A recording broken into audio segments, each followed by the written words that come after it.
Salut les gars, j'espère que vous allez bien.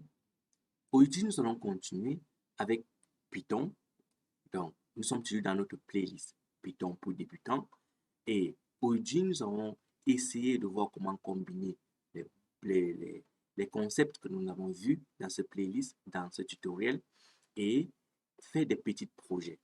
Donc, aujourd'hui, nous allons faire un petit projet qui va consister de écrire un script qui va permettre à l'utilisateur de définir une valeur et donner l'opportunité à l'ordinateur de, de deviner la valeur entrée par l'utilisateur. Et cela va être fait par plusieurs essais. Donc, on va donner à l'ordinateur plusieurs essais en lui guidant vers la bonne réponse. Ceci va être fait dans notre script. Donc, ça veut dire quoi? À chaque essai, on va donner la possibilité à l'ordinateur de se rapprocher de la bonne réponse. Donc, pour ce faire, on va créer un projet. Nous sommes sur l'éditeur PyCharm et nous avons déjà notre projet. Si vous n'avez pas créé votre projet, et sur notre projet, dans le projet, nous pouvons créer notre fichier en faisant un clic droit et nous allons prendre nous et on descend sur Python. En prenant Python, nous n'avons pas besoin de mettre l'extension .py. Donc, on va juste mettre test et l'extension va venir automatiquement .py. Donc, à ce niveau, nous allons nous poser la question. Qu'est-ce qu'on va faire pour répondre à ces questions? Est-ce qu'on va utiliser les classes ou les fonctions? Donc, ici, je vais utiliser les fonctions pour répondre à cette question. D'autres personnes vont aller loin en écrivant le pseudocode qui va leur permettre de facilement écrire le script ou le code Python.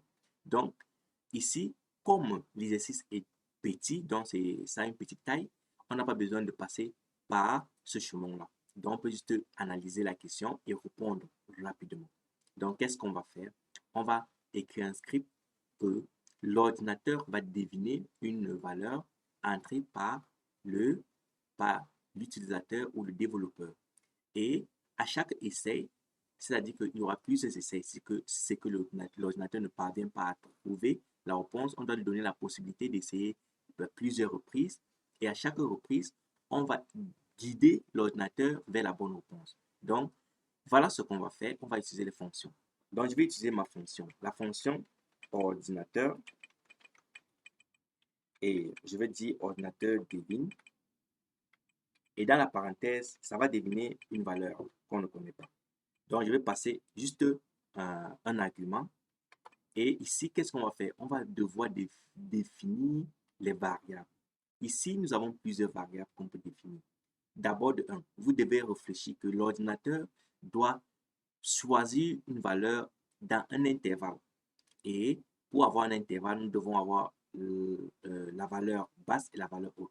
Donc, je vais dire valeur haute.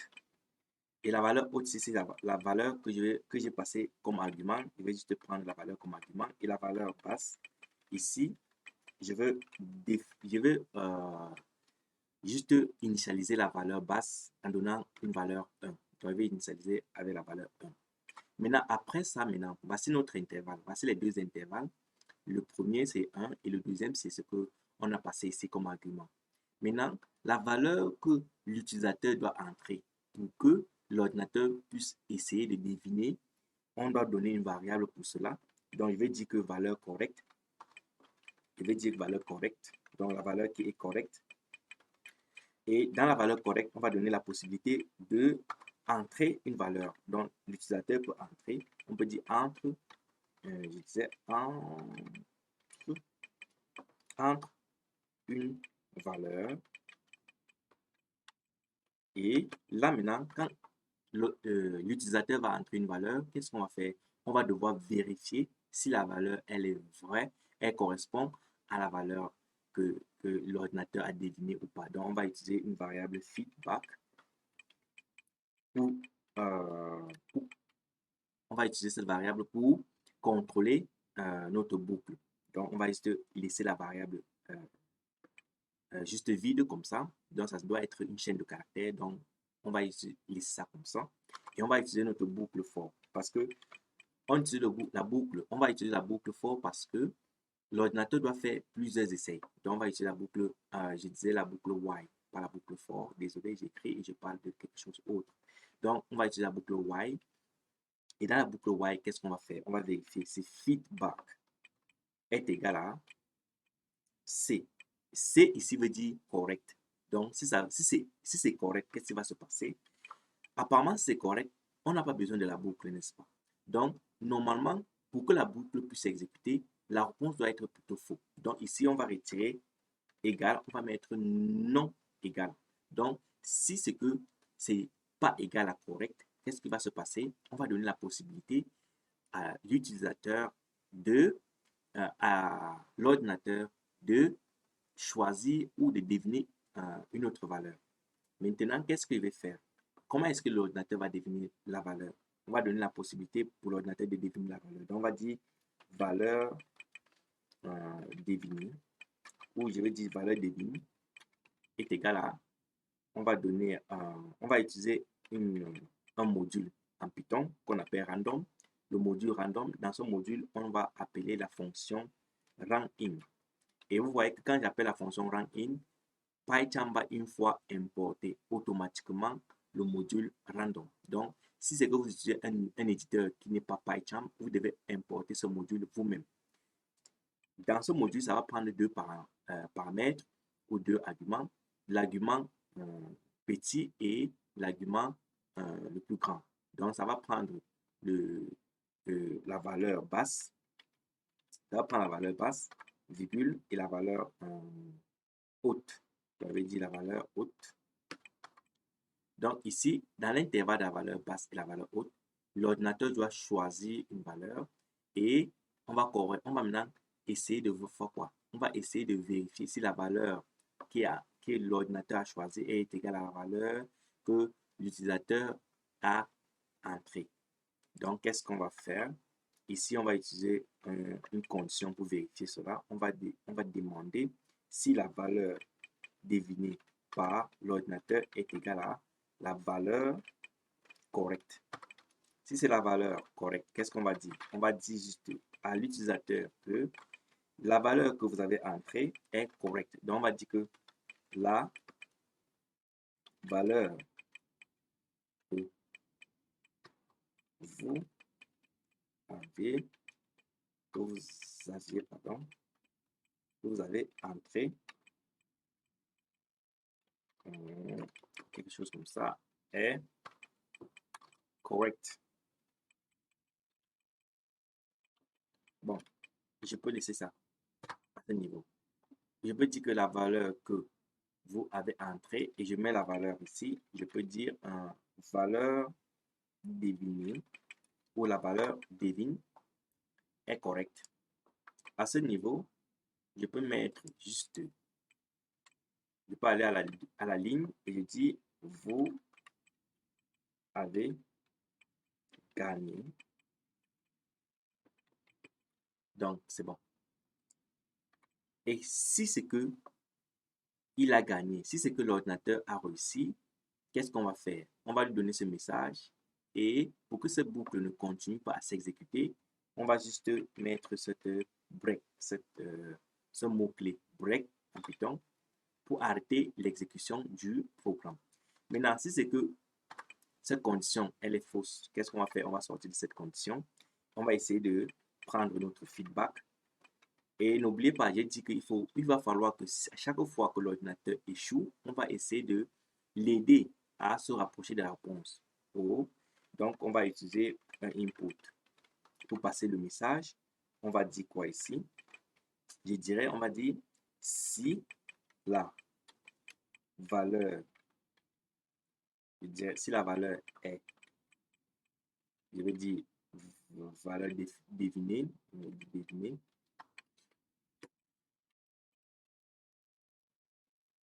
si la valeur est devinée, je dis la valeur R, je vais dire la valeur R. Désolé, je vais dire la valeur R. Donc, je vais retirer si ici. Je vais juste dire la valeur est telle. Maintenant, virgule, je vais maintenant mettre si la valeur est une valeur haute. On va prendre hash pour représenter haute.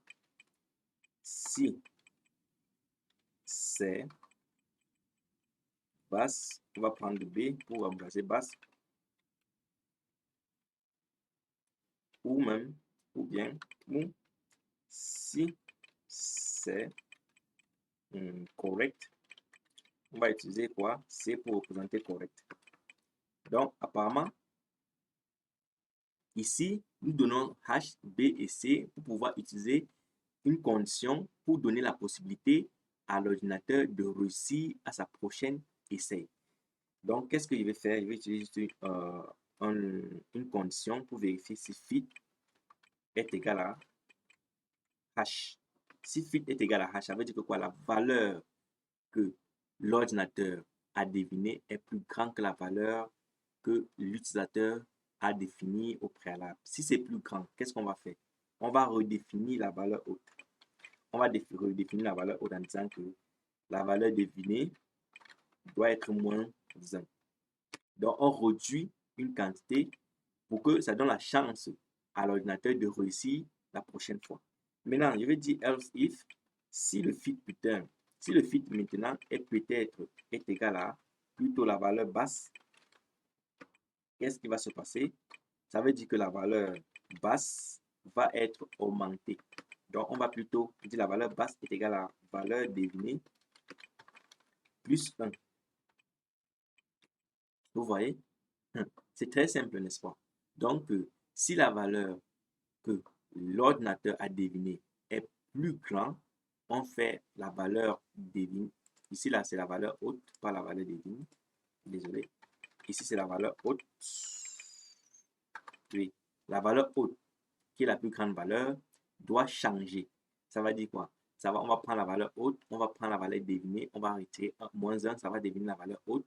Si c'est plutôt la valeur qui est inférieure à la valeur que a été déclarée ou définie par l'utilisateur, on va plutôt additionner une valeur à la valeur devinée par l'ordinateur. Après ceci, qu'est-ce qu'on peut faire? On peut juste sortir de notre boucle. On appelle juste notre fonction ordinateur et on passe la valeur peut-être 10 comme notre valeur haute.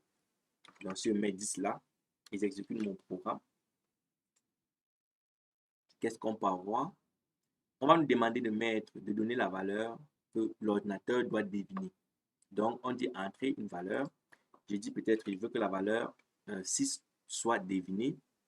J'entre, on dit que la valeur est 3. Donc, apparemment, l'ordinateur vient de deviner une valeur qui est 3.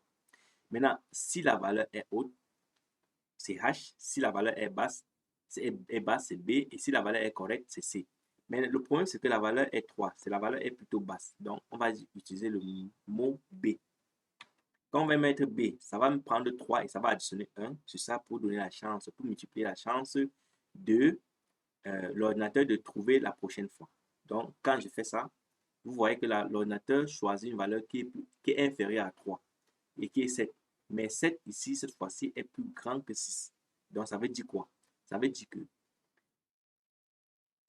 que la valeur que l'ordinateur a devinée est plus grande que la valeur définie par l'utilisateur. Donc, on va mettre H pour dire que c'est plus haut.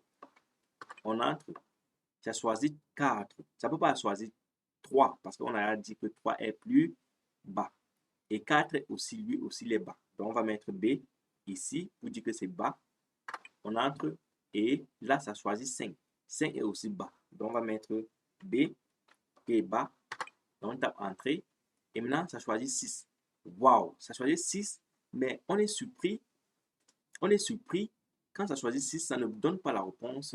Ça n'exécute pas ce code. Le code se dit que si c'est que la valeur devinée est égale à la valeur correcte, ça doit avoir la valeur, ça va imprimer cette code. Mais l'erreur vient d'ici parce que par défaut, la fonction input qui est prédéfinie en Python est un string. Alors que nous, on gère avec quoi? Avec les integers. Donc, on va changer cela en integer. Quand on va changer ça en integer, notre code pourra s'exécuter sans problème. Donc, on va juste réexécuter le code, stopper ceci et réexécuter le code. Et cette fois-ci, on va encore remettre 6. Je disais 6. et on exécute le programme. Ici, vous voyez que la valeur devinée, c'est 2. On va dire que c'est basse. Et c'est 4, ce qui est toujours basse. Et 10, 10 est plus haut, je mets H. 7, 7 est plus haut, je mets H. Et 5, 5 est plus bas, je mets B. Et là, vous voyez, la valeur que vous avez entrée, c'est 6, est correcte. Vous avez gagné. Donc, à ce niveau-ci, l'ordinateur a essayé combien de fois? 1, 2, 3, 4, 5 fois et à la réponse. Et vous voyez que ici, avec la condition, si ça guide l'ordinateur, quand il a choisi 2, on a dit que c'est plus bas. Il a choisi 4, on a dit que c'est toujours bas. Et choisi 10, on dit que c'est maintenant haut. Et choisi 7, on dit que c'est haut. Et choisi 5, on dit que c'est bas. Et là, boum, il trouve la réponse. Donc, c'est un peu comme ça ce que je voulais qu'on fasse aujourd'hui. Voilà le script, c'est vraiment petit, c'est juste moins de 20 lignes de code. Et j'aimerais que vous utilisez ce code, vous manipulez et vous essayez de modifier pour que ça puisse être plus consistant. Parce que ici, ce n'est pas consistant. Parce que si j'exécute ce code et je donne la valeur, peut-être, je donne la valeur, disons 5.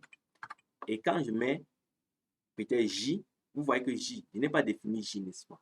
Je n'ai pas défini J ici. Mais quand je mets J ici, vous voyez, le code s'exécute toujours. Si je mets peut-être H, vous voyez, le code s'exécute. Mais si je mets A, ça s'exécute. Donc, vous voyez que toutes les lettres sont en train de s'exécuter. Donc, comment est-ce qu'on peut faire pour contourner cela? Pour que ça puisse reconnaître uniquement les lettres que nous avons définies ici. Donc, ça, c'est un devoir que vous devez faire. Et si ce que vous avez des difficultés, passez cela par commentaire et je vais vous montrer le secret, comment résoudre ce problème. Merci d'avoir regardé cette vidéo. J'espère que vous avez vraiment aimé cette vidéo.